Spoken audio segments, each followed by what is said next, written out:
How's it going? I'm Caleb from Animate, and we're here to show you some of our gear. Here, this is my new baby. Ibanez just sent it to me. It's their SRFF 805. We've got the fan frets on here.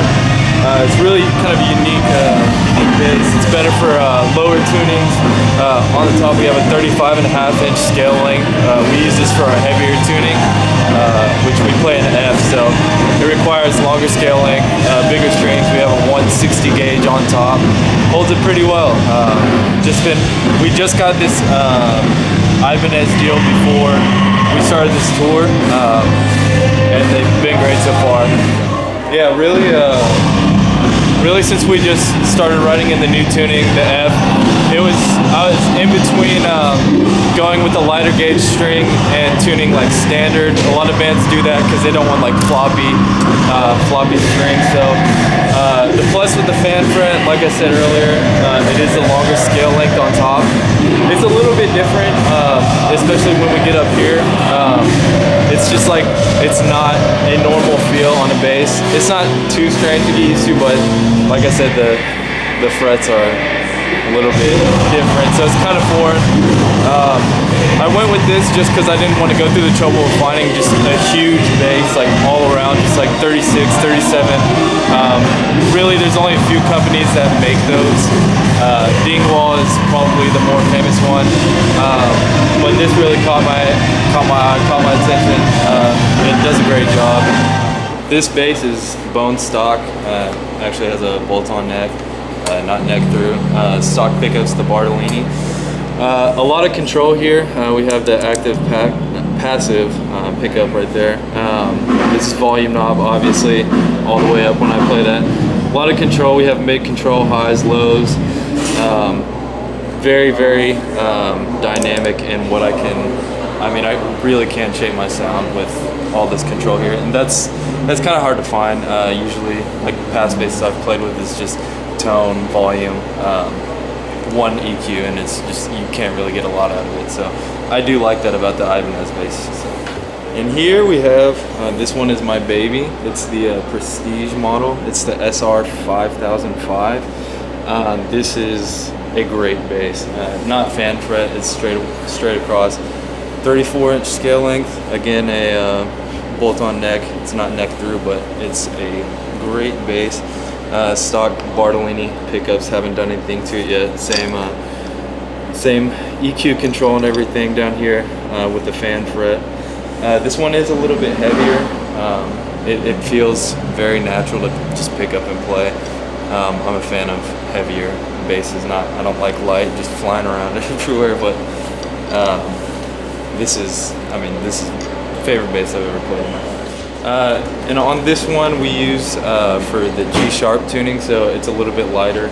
I went with the 145 gauge on top.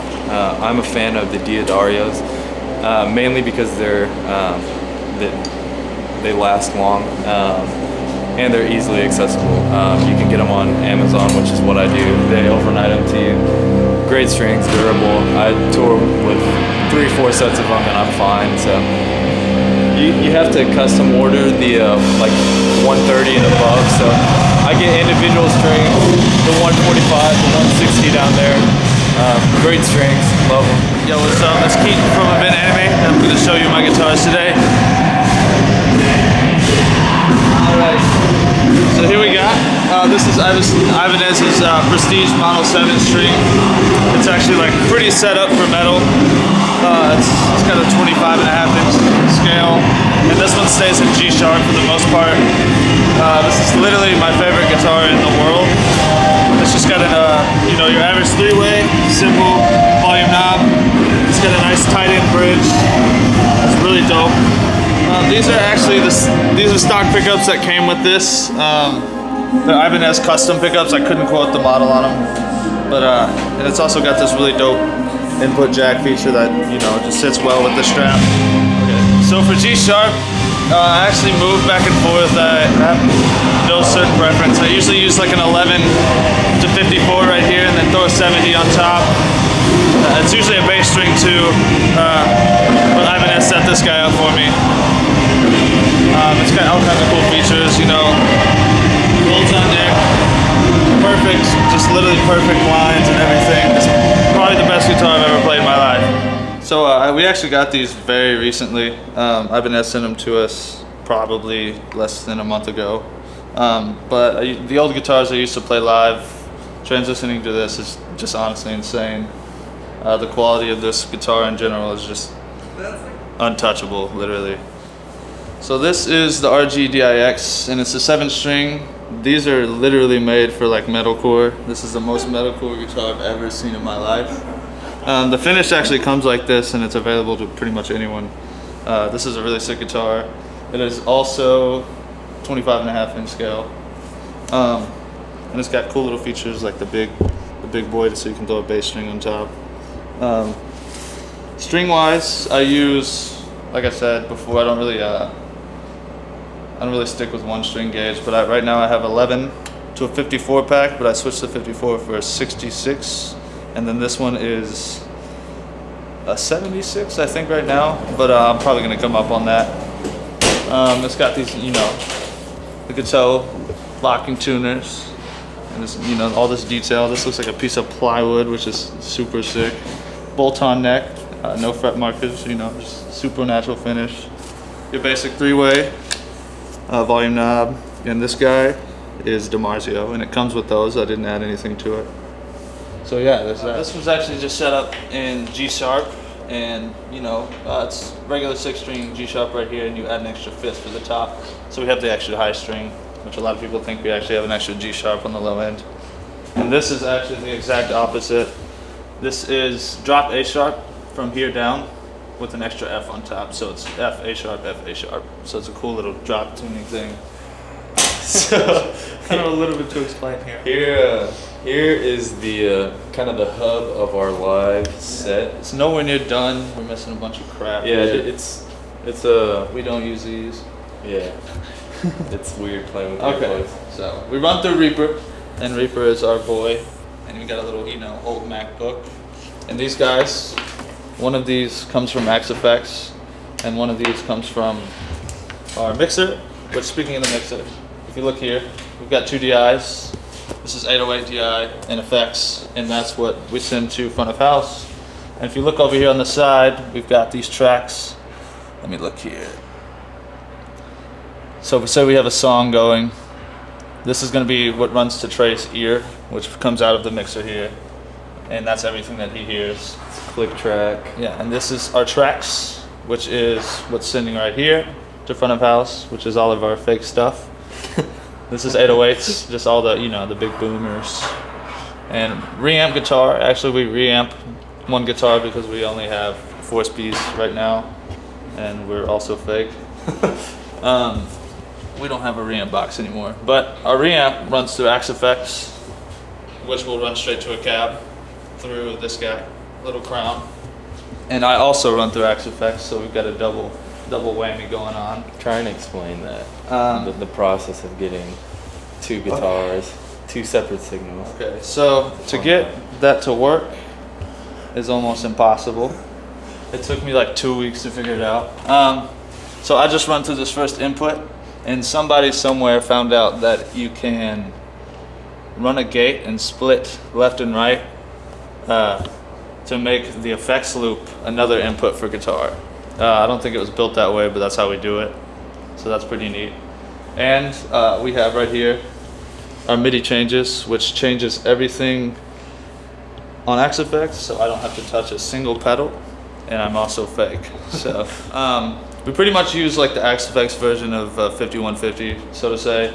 And for all my leads, I just throw up the gain and put a OD808 overdrive. Pretty simple setup, and noise suppressor, you know, regular delay, regular reverb.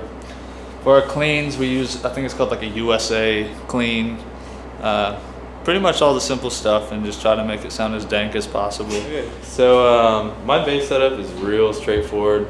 For the longest time I had a pedal board, and it just like some way, somehow it was gonna give me trouble on any given night just because there's so much room for error. So I simplified. After I got my Ibanez basses, I decided I would just like change everything. So I used to run out of an Ampeg head, so natural tube head. I love the tube sound, and I love to model it through that head. Now, all of my tone comes from this guy right here. It's just the SansAmp RBI rack unit. I go directly into this. That's a lie. I use obviously I use a tuner, and I also use a Rat. It's just a bass overdrive pedal. It gives me some grit. Sometimes when I rely on the drive on this, it gets too hot, sending to the front of house. So yeah, I go into the bass overdrive, the Rat. Cheap low pedal, does a great job. My EQ is all here, and then this is my power head. It's the 1500 XLS by Crown. I don't think these heads were made to do what we do, but a lot of people in the scene do it anyway. But yeah, this is my power head. I just send a mono channel. It's 2 channels, so I just use one. And like I said, all my tone comes from here. I'm gonna look at the back of this guy. We can open her up. Ooh. We tried to clean it up before tour, but it still looks like absolute dog shit. Oh, earplugs. Yeah, so I can't really explain this wiring to you. Why did you want to do this? You know, just so they can see. All right, we can do a brief little run through. All right, so here at the top we have power conditioner. Obviously everything that's the central power. We have MacBook charger because that's our fakeness. We have earplugs that we don't use. They're everywhere. They just spilled and we're too lazy to pick them up. Here's the back of SansAmp. Comes out of SansAmp, goes XLR into power amp. Same thing with here, all the outs. It was actually kind of tricky because, like you said, the Axe FX was not meant to run 2 channels, so kind of had to makeshift. Oh, that's bad. I've got a broken cable back here. Yeah. Anyways, you can explain. This is actually supposed. If you can see right here. You can see right here. All right, right here is the effects return, which is the start of an effects loop, which shouldn't, if you know anything about guitar, shouldn't be an input for guitar. It's just usually like a pedal thing, or if you want to run in your effects through the backside of Axe FX. But like I said, someone figured out how to do it to where it makes it a guitar input, and we just send that to the Crown guy, and then the Crown guy sends it to the cab. So, and we use orange cabs. I could throw that in there, or orange boys. All right. Well, thanks for checking out our gear. Big shout out to Ibanez Guitars, Royal Division Entertainment, Traffic Hero Records. Yeah, you can check us out on Twitter, Facebook, anything. Just literally Google Invent Animate or something, and you'll find us. Yeah. So yeah, guys, thanks a lot.